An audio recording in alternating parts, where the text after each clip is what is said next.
इस बार नगर निगम चुनावों को जीतना भाजपा के लिए साख का सवाल भी है, लेकिन हम साख का सवाल इसलिए कह रहे हैं क्योंकि आम चुनावों में भाजपा हारी थी। अब ये नगर निगम चुनाव है, इस दौरान भाजपा ने एक बड़ा फेरबदल भी किया है। भाजपा ने अपने अध्यक्ष को भी हटा दिया है और नए अध्यक्ष की नियुक्ति भी की है। ऐसे में सवाल ये है कि भाजपा नगर निगम चुनाव को जीतना इस बार भाजपा के लिए कितना टफ रहेगा। फिलहाल हमारे साथ बालूगंज वार्ड से प्रत्याशी किरण बावा भी हैं। सबसे पहला सवाल, आपने दावेदारी तो विधायकी के लिए भी दी थी, पिछली बार आप पार्षद रही हैं, तो ये विधायकी के लिए दावेदारी का ख्याल आपके मन में कैसे आया था? देखिए, मैंने दावेदारी कोई नहीं दी क्योंकि भाजपा एक ऐसा संगठन है, यहाँ पे दावेदारी नहीं दी जाती। भाजपा हमारा जो संगठन है वो खुद देखता है कि कौन कहाँ पे फिट बैठता है, चाहे वो पार्षद के इलेक्शन हो चाहे वो विधायक के हो। शिमला ग्रामीण के इलेक्शंस में आपका नाम भी आ रहा था और ये भी खबरें आ रही थी कि आपने दावेदारी भी दी है। देखिए, दावेदारी तो नहीं दी, लेकिन इच्छा तो सबकी होती है जब कोई राजनीति में आ जाता है। लेकिन लोगों का मानना था कि आपको आगे विधायक के लिए लड़ना चाहिए, लेकिन मैंने संगठन में कोई रिटर्न में दावेदारी नहीं दी क्योंकि भाजपा संगठन ऐसा है जो खुद देखता है किसको कहां से लड़ाना है। और देखिए, किरण बाबा के बारे में एक बहुत ही बात सामने आती है कि किरण बाबा बहुत ही स्पष्ट बोलती हैं, जो भी बोलती हैं सीधे बोलती हैं। पिछले नगर निगम चुनावों में भी हमने देखा, आप जीतकर भी आई। इस बार समीकरण क्या है, अपना वीक पॉइंट किसे मान रही है? देखिए, 5 साल जनता के बीच में रहे। जो कांग्रेस का कैंडिडेट आया वो सिर्फ इलेक्शन लड़ने के लिए 2 महीने पहले आया। हम लोग 5 सालों से नहीं, मैं इस वार्ड की जनता की सेवा पिछले 20 सालों से कर रही हूँ। यहाँ का बच्चा बच्चा मुझे जानता है, पहचानता है, इसलिए मुझे लगता नहीं है कि यहाँ पे मुझे कोई ऐसी, क्योंकि हम लोग जो इलेक्शन लड़ रहे हैं वो विकास के नाम पे लड़ रहे हैं, अपने व्यवहार की वजह से लड़ रहे हैं। कोरोना काल में जो लोगों की सेवा की है उसके लिए हमारी ये लड़ाई है। एक सवाल मेरा आपसे और, संगठनात्मक नियुक्ति भाजपा ने नई कर दी है, अध्यक्ष नया बनाया है, इसका प्रभाव नगर निगम चुनावों में देखती हैं? देखिए, ये संगठन का फैसला है, ये हाई कमान का फैसला है। हमारे हाई कमान जो भी फैसला लेता है वो सोच समझ कर लेता है, क्योंकि मैं इन चीज़ों के बोलने के नहीं हूँ, क्योंकि मैं उस लेवल पे नहीं पहुँची हूँ। इसलिए हाई कमान जो फैसला लेता है बड़ा सोच समझ। हम आपके वार्ड में घूम रहे थे और जो शौचालय थे उनकी स्थिति अच्छी नहीं है, रोड थोड़े से तंग है, लोग कहते हैं कि एम्बुलेंस रोड की भी कमी है, तो अपने वार्ड में इन समस्याओं पर आपने ध्यान क्यों नहीं दिया? देखिए, आप मेरे वार्ड में घूमे हैं, अगर आपने पिछले 3 और 30 साल का कंपैरिजन किया होगा, जो 30 साल पहले कांग्रेस की सरकार रही है, अगर आप मेरे 3 साल का, क्योंकि 5 साल में इसलिए नहीं मानती, 2 साल हमारे कोविड में रहे हैं, कोरोना काल रहा है 2 साल, 3 साल की जो मैं बात करूंगी, इन कांग्रेस के मेरे शुभ चिंतकों से ये पूछा जाए क्या 30 साल में क्या विकास हुआ था जो हमने 3 साल में करके दिखाया। 6 एम्बुलेंस रोड बनवाई मैंने, 2 मैंने पार्क डेवलप करवाए, पार्किंग 2-3 डेवलप करवाई। जो हमारी बेसिक नीड्स थी वो 30 साल में ये कांग्रेस के पार्षद नहीं करवा पाए, जो हमने 3 साल में इनको करके दिखाया। इस बार प्रायोरिटीज़ क्या रहेंगी, क्योंकि इस बार भी आप चुनाव लड़ रही हैं, मैदान में हैं, तो इस बार अपने वार्ड के लिए कुछ नया क्या सोचा है?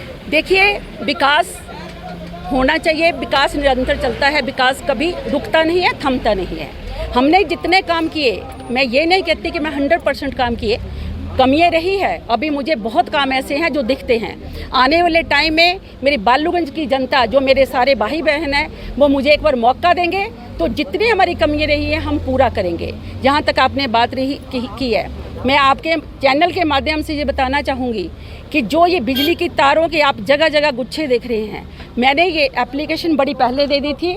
आने वाले टाइम में बालूगंज वार्ड एक ऐसा वार्ड, पहला वार्ड होगा, यहाँ पे सबसे पहले ये काम शुरू किया जाएगा। उसके अलावा और छोटे छोटे काम बचे हैं। बालूगंज की एक पार्किंग बची है, ढिंगरा स्टेट में पार्किंग डेवलप हो चुकी है, चक्कर में हो चुकी है, लेकिन काम अभी भी बचे हैं। उनको करवाने में भारतीय जनता पार्टी की वो हमारी सरकार रही, 21 करोड़ के मैंने काम करवाए। लेकिन मैं आपके माध्यम से ये बताना भी चाहूँगी, जो मेरे कुछ कांग्रेसी भाई ये कह रहे हैं कि यहाँ पे अब कांग्रेस की सरकार है, किरण बाबा काम नहीं करवा सकेगी, लेकिन मैं आपके चैनल के माध्यम में ये बताना चाहूँगी कि किरण बाबा जितने अपनी सरकार में काम करवा पाई है उससे डबल करवा के दिखाएगी। ये मेरा चैलेंज है कांग्रेस पार्टी को।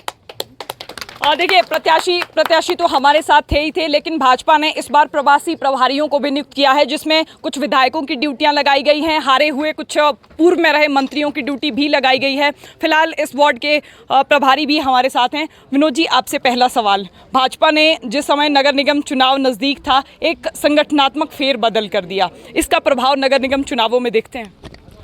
मैं समझता हूं कि ये बात ठीक है कि पार्टी ने प्रदेश अध्यक्ष को लेकर के परिवर्तन किया है, और उसके साथ साथ मैं ये भी कहना चाहूँगा ये पार्टी का डिसीजन है, और मुझे लगता है कि नगर निगम चुनावों में इसका असर होगा। आपके वार्ड को लेकर बात करते हैं। आपके वार्ड में आपने देखा कि शौचालयों की स्थिति ठीक नहीं है।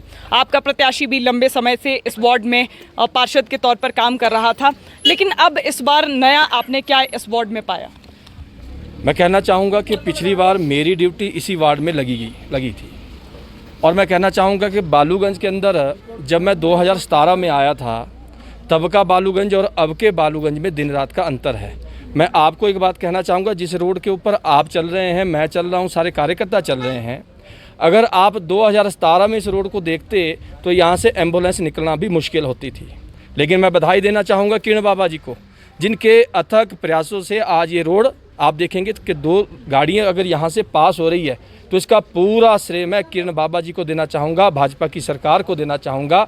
और इसके अलावा आपने टॉयलेट्स की बात की है, ये बात ठीक है कि टॉयलेट बहुत सारी जगह पे बने हैं, लेकिन उनको व्यवस्थित करने में दिक्कत होती है, लेकिन बनाए किसी ने, सबसे बड़ी बात यह है कांग्रेस पार्टी की सरकार यहाँ पे 30 साल रही है।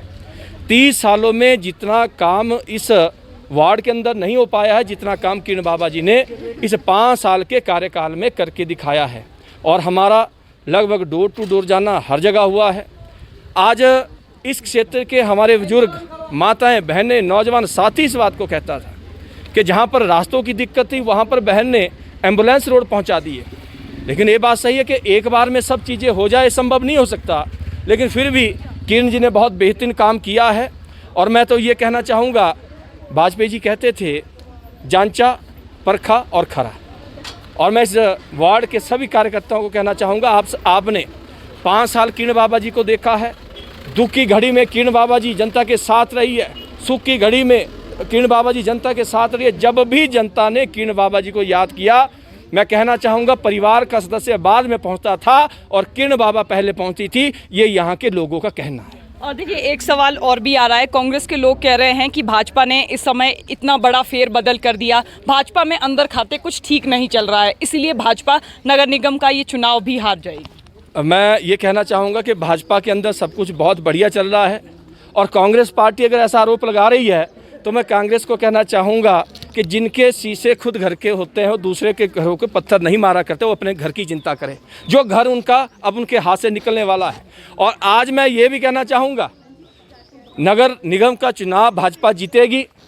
पिछली बार भी यहाँ पर भगवा लहराया था, इस बार भी लहराएगा। और 2024 के चुनावों में जब केंद्र में सरकार बन जाएगी तो ये सरकार भी उसी सरकार के साथ यहाँ से चली जाएगी। भाजपा की सरकार फिर से यहाँ पे बनेगी। और कांग्रेस पार्टी के जो नेता है, जो इस वार्ड के या अन्य वार्डों के लोगों को डराने धमकाने का काम कर रहे हैं, मैं उनको कहना चाहूँगा डराना धमकाना बंद करो। शिमला की समझदार जनता है, पढ़ी लिखी जनता है।